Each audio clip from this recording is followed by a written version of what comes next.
Breaking news చూస్తున్నాం. BRS మాజీ MLA Rohit Reddy farm house drugs కేసులో కీలక పరిణామం చోటు చేసుకుంది. ఇక రోహిత్ రెడ్డి, ఆయన తమ్ముడు రితేష్ రెడ్డి, ఢిల్లీకి చెందినటువంటి నమిత్ శర్మలను పోలీసులు కస్టడీకి అనుమతిస్తూ ఉప్పర్పల్లి కోర్టు ఉత్తర్వులు జారీ చేసింది. ఇక సోమవారం సాయంత్రం 4:30 నుంచి గురువారం సాయంత్రం 4:30 వరకు మొత్తం 72 గంటల పాటు కస్టడీకి అనుమతించింది.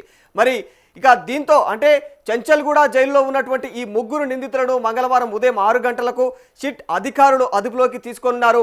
శంషాబాద్ రూరల్ పోలీస్ స్టేషన్లోని సిట్ కార్యాలయానికి తరలించి విచారించనున్నారు.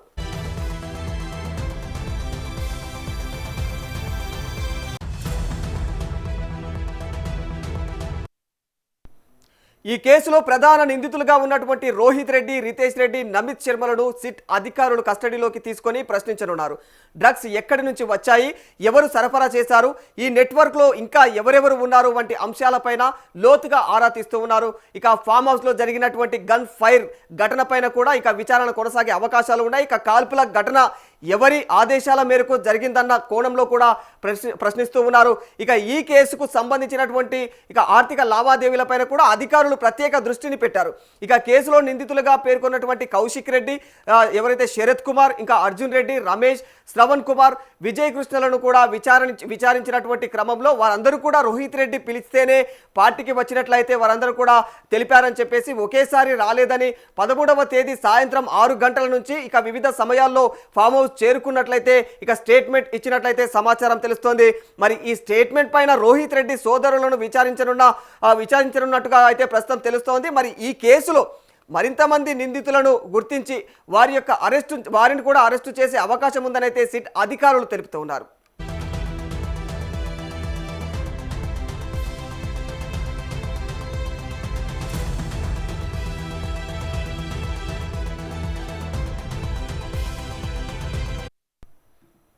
జైలులో ఉన్న ఈ ముగ్గురితో పాటు ఏలూరు ఎంపీ పుట్ట మహేష్ యాదవ్ మినహా రోహిత్ రెడ్డి పిఏ శ్రవణ్ కుమార్, ఇక డ్రైవర్ శరత్ కుమార్ సహా 7 నిందితులను అయితే ప్రస్తుతం సిట్ అధికారులు విచారిస్తూ ఉన్నారు. ఫామ్ హౌస్, వీకెండ్ పార్టీల సహా ఇక పబ్బుల్లో నిర్వహించినటువంటి పార్టీలకు మరో 3 ఇక ఫెడ్లర్లు డ్రగ్స్ సప్లై చేస్తున్నట్లయితే ప్రస్తుతం సిట్ విచారణలో తేలింది.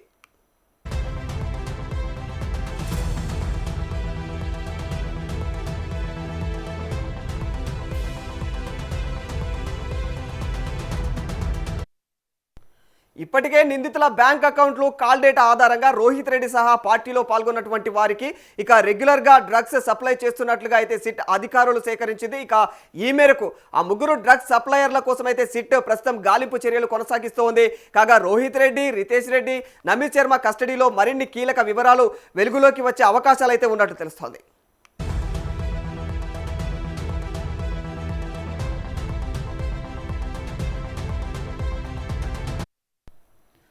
రంగారెడ్డి జిల్లా మొయినాబాద్ అజీజ్ నగర్లోని రోహిత్ రెడ్డి ఫామ్ హౌస్లో ఈ నెల 14న వీకెండ్ పార్టీ జరిగిన సంగతి మనందరికీ తెలిసిందే. మరి ఈ పార్టీలో ఇక ఎవరైతే ఫారెన్ లిక్కర్తో పాటు కొకైన్ సహా మరో 3 రకాల డ్రగ్స్ తీసుకుంటూ రోహిత్ రెడ్డి సహా మొత్తం 11 మంది పోలీసులకైతే చిక్కడం జరిగింది. మరి సోదాల సమయంలో కూడా పోలీసులపైన 4 రౌండ్ల కాల్పులైతే జరిగినందుకు రోహిత్ రెడ్డి సహా ఆయన తమ్ముడు రితేష్ రెడ్డి, ఇంకా ప్రధాన నిందితుడైనటువంటి ఢిల్లీకి చెందిన ఇక రియల్టర్ నమిత్ శర్మను అయితే పోలీసులు రిమాండ్కు తరలించారు. దీంతో 10 రోజులుగా ఈ 3 చెంచల్గూడ జైలులోనే ఉంటూ ఉన్నారు. ఇక కోర్టు ఆదేశాల మేరకు చెంచల్గూడ జైలులో ఉన్నటువంటి ఈ నిందితులను పోలీసులు కస్టడీలోకి తీసుకొనున్నారు. మార్చి 26 వరకు అయితే వీరిని క్షుణ్ణంగా విచారించేట్లు తెలుస్తోంది.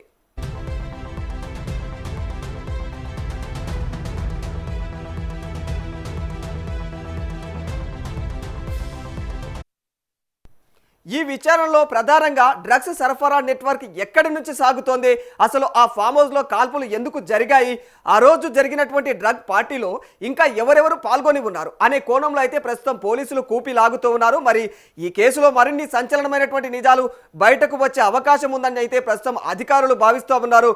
మరి ఈ క్రమంలో ఇప్పటికే ఏర్పాటు చేసినటువంటి సిట్ అధికారులు కేసునైతే అన్ని కోణాల్లో అయితే దర్యాప్తును కొనసాగిస్తూ ఉన్నారు.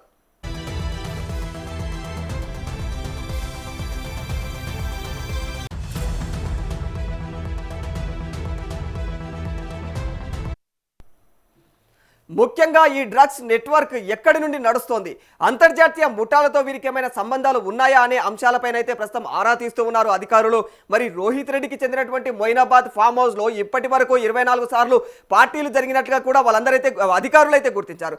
ఆయా పార్టీలలో ప్రముఖ రాజకీయ సినీ ప్రముఖులు కూడా హాజరైనట్లయితే ప్రస్తుతం వారందరూ భావిస్తూ ఉన్నారు. ఇంకా సిట్ అధికారులు ఇక ఎవరెవరు ఆ పార్టీలకు హాజరయ్యారన్న సమాచారం కూడా రాబట్టేందుకు ప్రయత్నాలు అయితే చేస్తూ ఉన్నారు. మరి ఇందులో భాగంగానే ఫామ్ హౌస్ సహా చుట్టుపక్కల ఉన్నటువంటి అందుబాటులో ఉన్న అన్ని సీసీ కెమెరాల ఫుటేజ్లను అయితే పరిశీలిస్తూ ఉన్నారు. మరి మరోవైపు డ్రగ్ పార్టీ సందర్భంగా కూడా పోలీసులపైన కాల్పులు జరిపినటువంటి ఢిల్లీకి చెందిన ఇక నమిత్ శర్మను ఇక షార్ప్ షూటర్గా అయితే దర్యాప్తు బృందం ప్రస్తుతం గుర్తించింది.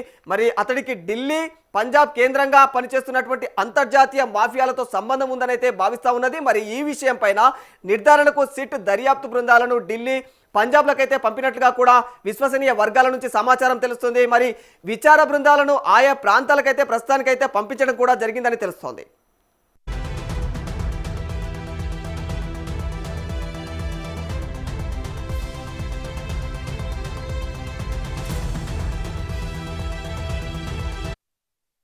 ఈ కేసులో ఇప్పటికే కౌశిక్ రవి, అర్జున్ రెడ్డి, శ్రవణ్ వంటి వ్యక్తులు 5 రోజులుగా సిట్ ముందు విచారణకైతే హాజరవుతూ ఉన్నారు. ఇక 3 రోజుల కస్టడీ సమయంలో నిందితుల నుండి కీలకమైనటువంటి సమాచారాన్ని రాబట్టాలని అయితే సిట్ భావిస్తోంది ప్రస్తుతానికి.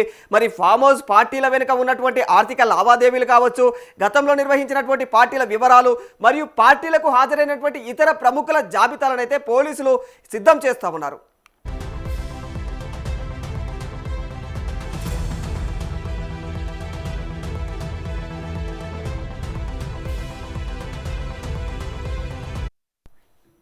ప్రధాన నిందితులను ముఖాముఖి కూర్చోబెట్టి విచారణ జరపడం ద్వారా డ్రగ్స్ సరఫరాల ఏదైతే గుట్టు ఉంటుందో ఆ గుట్టు రట్టయ్యే అవకాశాలు ఉన్నాయైతే దర్యాప్తు అధికారులు అయితే భావిస్తూ ఉన్నారు. మరి ఈ విచారణ నివేదిక ఆధారంగా మరికొంతమంది ప్రముఖులకైతే నోటీసులు కూడా ఇచ్చే అవకాశం ఉన్నట్టు తెలుస్తుంది.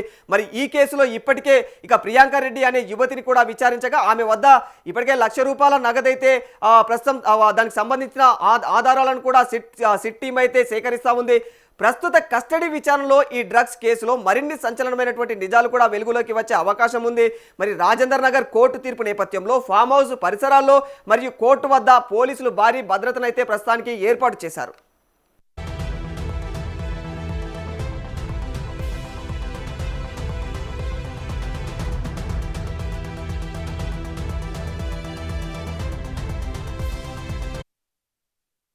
నిందితుల విచారణ విషయంలో న్యాయస్థానం కొన్ని ప్రత్యేకమైనటువంటి నిబంధనలను విధించింది.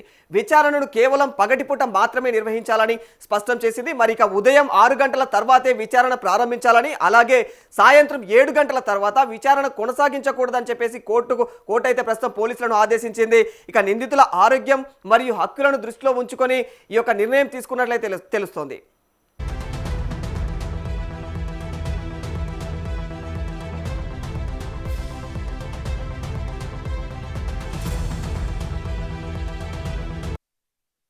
గతంలో ఎమ్మెల్యేల కొనుగోలు కేసులో కూడా రోహిత్ రెడ్డి కీలకమైనటువంటి పాత్రను పోషించారు. ఆయన ఇప్పుడు వరుసగా చట్టపరమైనటువంటి ఇబ్బందుల్లో చిక్కుకోవడం రాజకీయంగా అయితే పెను దుమారంగా మారిపోయిందని చెప్పుకోవాలి. ఇక అక్రమ నిర్మాణాలు, ఇక అసైన్ భూముల ఆక్రమణలపైన కూడా ప్రస్తుత ప్రభుత్వం అయితే కఠినంగా వ్యవహరిస్తుండడంతో ఈ కేసు మరింత ప్రాధాన్యం సంతరించుకుందని చెప్పుకోవాలి.